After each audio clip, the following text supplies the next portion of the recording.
Halo, Assalamualaikum warahmatullahi wabarakatuh. Perkenalkan, saya Jagadita Widadana Ramadan dengan NIM 62114211015 dari Universitas Ilmu Keolahragaan dengan jurusan Elite Sport Coaching. Nah, pada kesempatan kali ini, saya akan membahas mengenai suatu topik yang menarik, yaitu mengenai komunikasi manusia, di mana hal ini merupakan suatu topik yang kaitan erat dengan kehidupan kita sehari-hari. Nah, sebelum kita mulai, mari kita bahas sedikit mengenai definisi dari komunikasi. Menurut Wijaya pada tahun 2011, komunikasi ini berasal dari bahasa Latin, yaitu yang berbunyi communicationem atau communicate, yang artinya menyampaikan, menginformasikan, berbagi, dan bersatu. Nah, dan komunikasi ini tidak hanya sebatas kata-kata semata, teman-teman. Terdapat bentuk interaksi lainnya, yaitu seperti anggukan kepala, senyuman, sikap badan, dan diterimanya pendapat antar sesama individu. Nah, itulah kunci terjadinya komunikasi menurut Pohan dan Fitriya pada tahun 2021. Dalam ilmu komunikasi, filsafat memiliki peran yang sangat penting sebagai akar dari setiap ilmu. Yang diantaranya filsafat ini yaitu ada epistemologi, ontologi, etimologi, dan juga aksiologi. Yang mana hal ini merupakan perkembangan yang nantinya akan membantu membangun ilmu komunikasi. Seperti misalnya ontologi, ini membahas mengenai eksistensi dan hakikat keberadaan.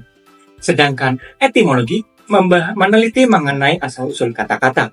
Nah, semua ini merupakan landasan yang penting dalam membangun ilmu komunikasi. Dalam ilmu komunikasi, terdapat 5 tingkatan analisis yang membentuk fondasi teori-teori komunikasi. Nah, untuk membahasnya, mari kita kupas satu persatu. Yang pertama, yaitu komunikasi intrapersonal. Komunikasi intrapersonal ini merupakan komunikasi dalam diri seseorang. Yang contohnya, komunikasi ini membahas mengenai pemikiran, ingatan seseorang mengenai simbol-simbol.